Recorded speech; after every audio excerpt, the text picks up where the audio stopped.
Beyond the gates, spoilers tease that Randy received an order to kill. The sentence arrived in his life the way most deadly things arrive in that town, soft, inevitable, and smelling faintly of stale cigarette smoke. It was the sort of instruction that could be whispered in a back room, scribbled on the bottom of a receipt, or carried in the silence after a slot machine fell silent. For Randy it arrived the afternoon the sky went the ashy color of old photographs, when the casino floor still hummed with the last anxious players of the night and the chandeliers threw lazy prisms across smudged carpets. Doug was dead, and that death had opened a door that led not toward truth but deeper into the underbelly Joey had built on, where favors were currency, loyalty was an investment with a high default rate, and anyone with muscle could become a blade. Randy had been gone once. He had run the way a man runs when his hands smell of someone else's blood and the world is too close, when every shadow takes on the possibility of footfalls and the horizon becomes a border he must cross before something finds him. He came back because you can run from a town but you cannot outrun what you owe. Joey had taken him back because Joey collects people the way other men collect watches, disposing of what fails,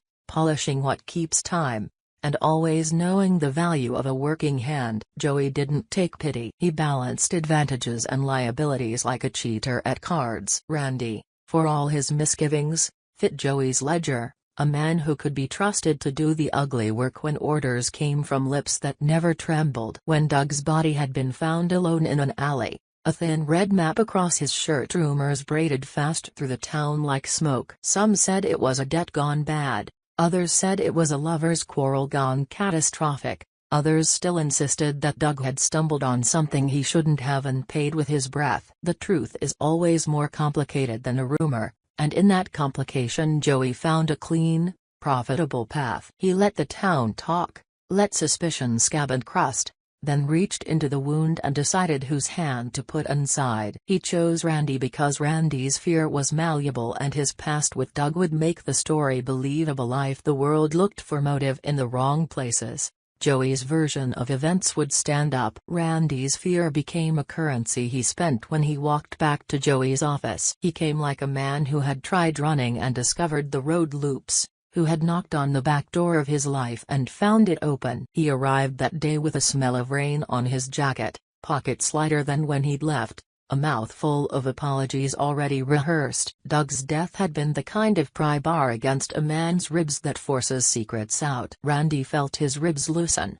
pieces of his memory sagged like rooms waiting to be cleared out. He expected Joey to be colder, or to punish him before hearing anything. Instead, Joey listened with the same patient, dangerous gaze he reserved for men who had been useful and those who might be. "I didn't kill him," Randy said first, because it seemed the smallest of explanations, and telling a small truth makes you feel less like a liar. He told Joey how he had seen Doug 2 nights before by the poker tables, how Doug had laughed like a man with one hand always hovering over the next bet, how the two of them had shared cigarettes and grown about old times. He told Joey how he'd heard about a watch, Doug's watch, and how Drake, the dealer with a smile like a razor, had been accused of pocketing it. He mentioned names because naming is a kind of sacrament in that town. If you name someone, you have given them a role in a story that can be manipulated. Doug's death had turned Randy inward, into a machine that ran on binary choices,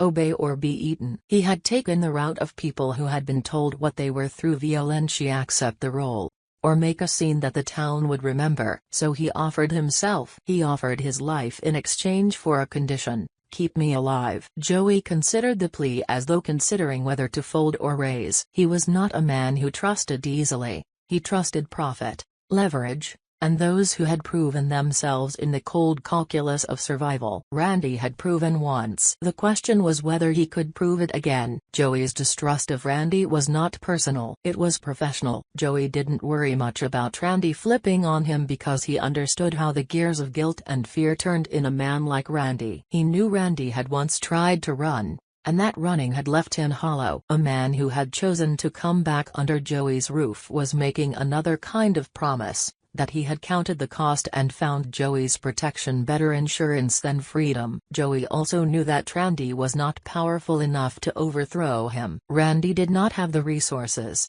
the allies, or the muscle to lay siege to Joey's empire. If Randy ever lied or betrayed Joey, the punishment would be public and violent. Doug's fate would be a specimen on the table for any man considering disloyalty. And yet Joey made Randy a deal. He offered him a reprieve contingent on usefulness. Randy would be given the work Joey needed done: a man to kill, a body to clean, a tail to plant. Randy would become Joey's instrument of both brutality and cover. It was no act of grace. It was an economic transaction disguised as mercy. Joey's reasoning was sharp and sterile. Randy had been his most trusted lieutenant, the man who could still move through the city's underbelly without being noticed. He would do the job better than Marcel, whose hands were larger and clumsier, or Vanessa, whose proximity would complicate the optics. Randy knew that Joey favored method, discretion, and an operator who understood how to make a death look like a choice the town itself had manufactured. This choice,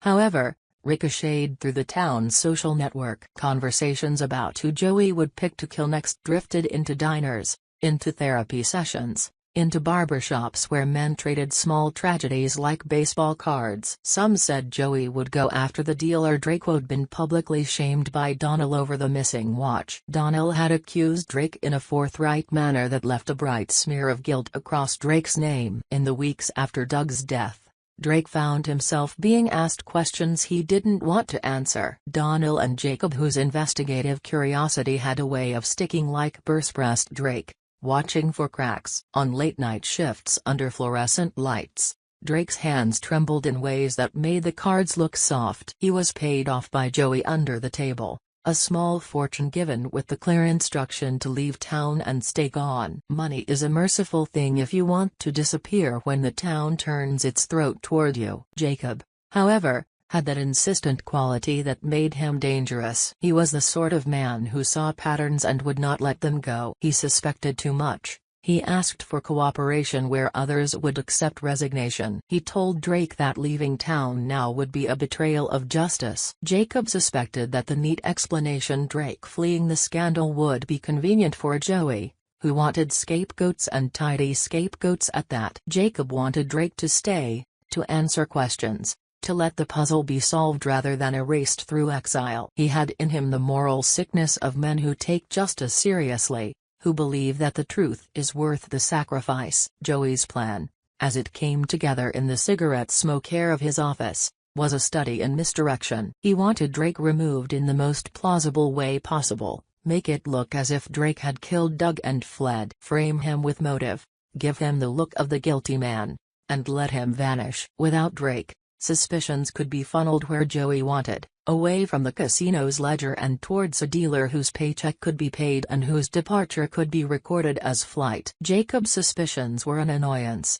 but Joey calculated that Jacob's need to interrogate and clarify could be turned into a tool. If Jacob was left with questions and no corpse to examine, he would perhaps focus his energies inward, toward the only people he trusted as friends, his colleagues. The town would be left holding the shard of a story that fit neatly into its hunger for villains. Not everyone agreed with the Drake theory. Some whispered that Joey would strike against Marcel, a man whose rough edges and proximity to the casino had made him both indispensable and disposable. Marcel was physically imposing in a way that made him visible, the kind of man whose absence would be noticed. If he disappeared, cameras and neighbors and people who knew his schedule would ask questions, and those questions could not be easily shushed. Vanessa, too, was a risky target. Her public presence and entanglements meant that her vanishing would ring alarms faster than a bell. The town's gossipers could assemble a timeline,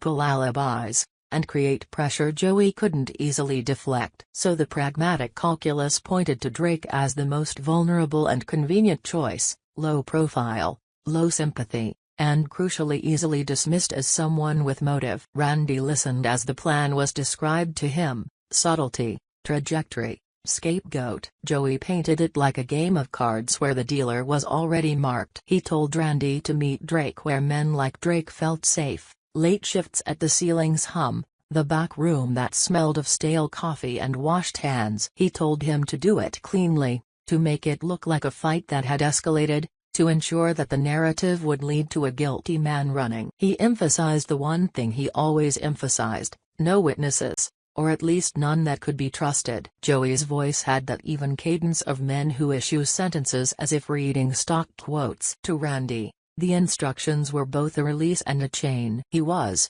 finally, someone who could be useful enough to keep breathing, but at what cost to his soul? Randy's internal struggle is a map of small, humiliating negotiations. He thought of Doug, the way his laughter used to fill rooms, the timbre of his voice when he'd joke about better days. He thought of how he'd led Doug to the poker tables as a favor that looked like a kindness when you consider what favors look like in that town. He thought of the gun that jammed when he had tried to kill Kenny years back and how that failure had been the hinge that led to his first disappearance. Running hadn't solved anything, it had only postponed the ledger. Now, faced with the same currency blood, he felt the old mechanisms of survival clicking back into place. There was a calculus to the choice: obey Joey and preserve his life, yet add another weight to his past, refuse and be crushed under the predictable, brutal order Joey enforced. He was not someone who fancied himself heroic. Randy's virtues had always been modest. He could keep his mouth shut long enough to make things happen.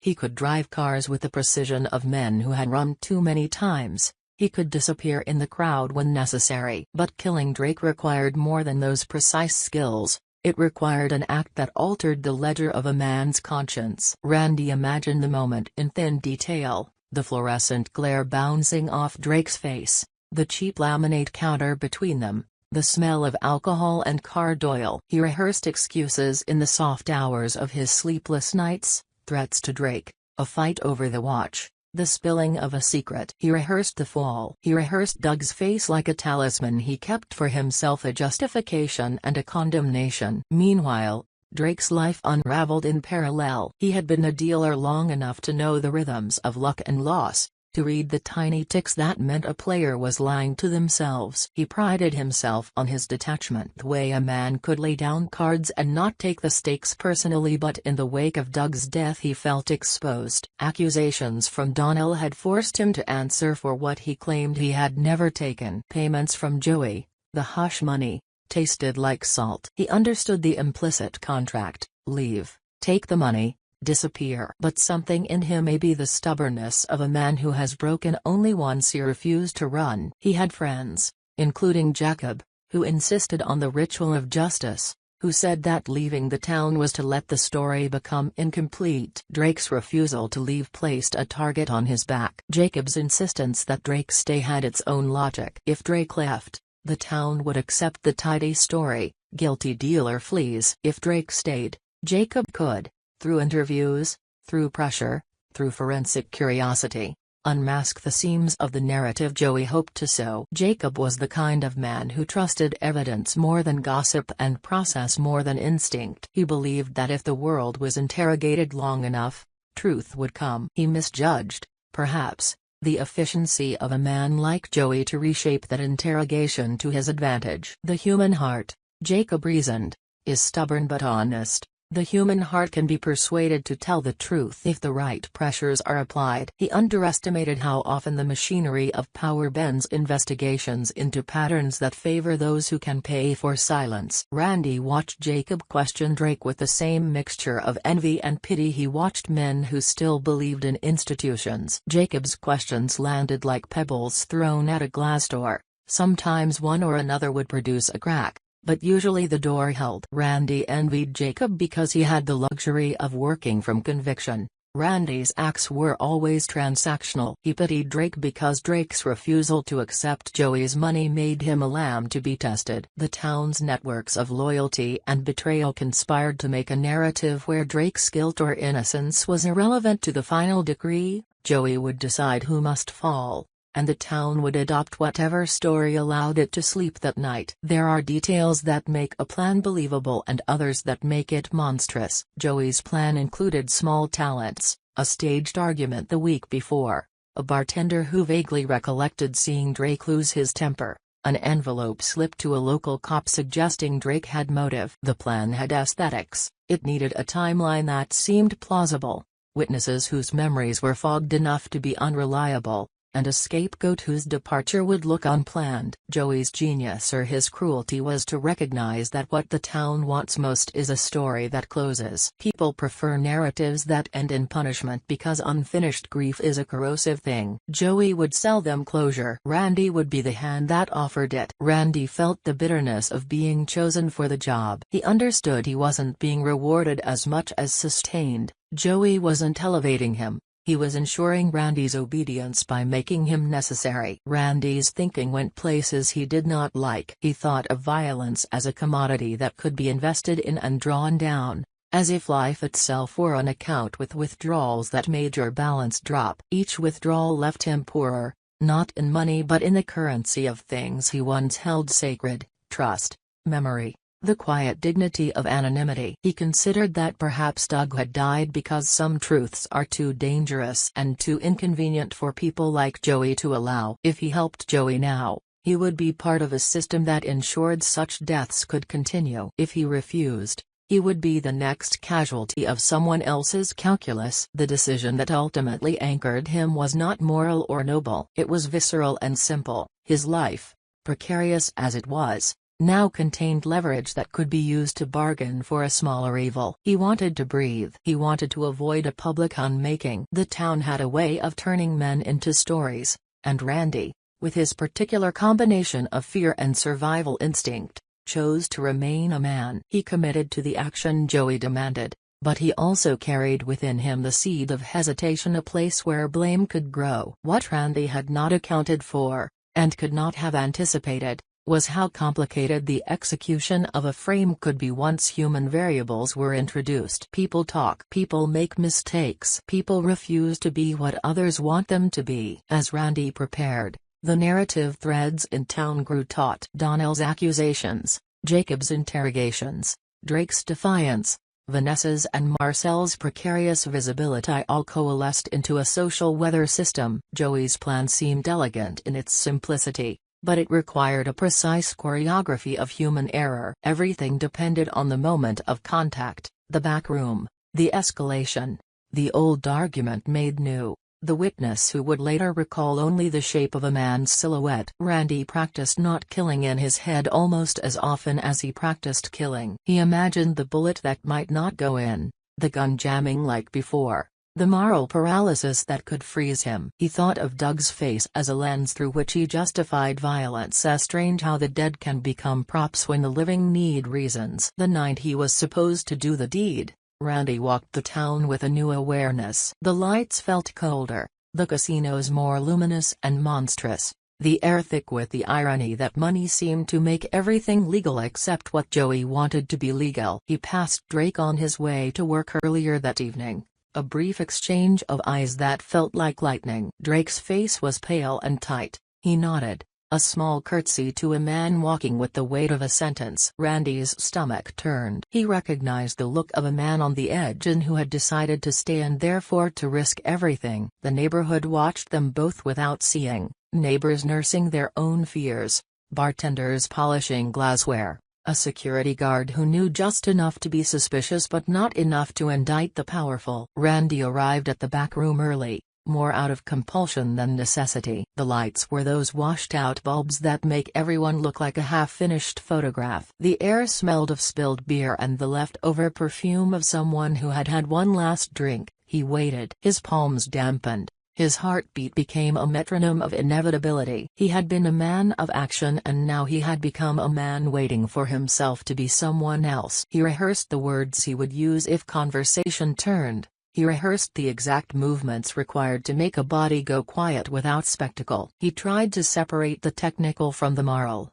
as if distance could absolve him. Back upstairs, in corners where Joey's influence had softened people into compliance, the town's peripheral players aligned themselves into roles they did not choose. Donnell told friends he had done the right thing by naming Drake. Jacob cursed the town's cowardice for letting a moneyed man shape its narrative. Vanessa, always careful with smiles, watched Joey with a new suspicion that had the quality of someone who had loved something and discovered a rot beneath the varnish. Marcel kept his mouth shut and his hands busy, hands that could do work for Joey but that felt itchy with the knowledge that being noticed makes you vulnerable. Each of them orbited the central decision Randy would make. None of them could predict what small failures or stubborn defenses would alter the story Joey had ordered. Randy realized it was easier to imagine the murder than to imagine the aftermath. He imagined headlines that would never be printed, the whispers that would become songs, the faces that would wrinkle because of his choices. He also imagined the look on Joey's face when the plan worked. The bland satisfaction of a man who had placed pieces on a chessboard and watched them fall. He imagined Jay's contentment, the casino's ledgers balanced again, the town assuming it had the villain it needed to sleep. He imagined the possibility small and bright that once the job was done, some remnant of his life might remain usable, the ability to walk away with money, with a doorway out of complicity, with a life that felt less like a ledger and more like a memory. But there is always a chink in the armor of the neat plan. Human beings, unlike coins, have faces and motives and moments when they refuse the script written for them. Randy felt, as he sat in that back room waiting, that his hand might tremble in ways that would alter even Joey's best-laid manipulation. He had seen the gun jam before. He had seen how violence can be clumsy and accidental. He had seen betrayal twist into survival in shapes he couldn't predict. And yet he also felt the weight of survival pressing from the other side Joey's favor, the idea that not doing this might result in a harsher end than Doug's, and the desperate knowledge that sometimes living requires you to live with monstrous choices. He told himself, in the small, private language of men who do dirty work, that he would do it clean, that he would create a narrative so tidy no one could pry the truth from it. He told himself that this time would not be like before. He told himself he would not fail. The town, with its gossip and its hunger for story, waited. Drake, with his stubbornness to face the town rather than run from it, waited. Jacob, with his notebooks and his belief, waited. Joey, whose face never smiled when he was pleased, watched the board where he had placed his pieces and imagined the cascade of consequence. Outside, a cab rolled past and the world continued to turn, indifferent to the small dramas that would unravel lives. Inside the back room a man breathed in, held his breath, and prepared to become someone else for the sake of staying alive. The first motion toward the decision was a small,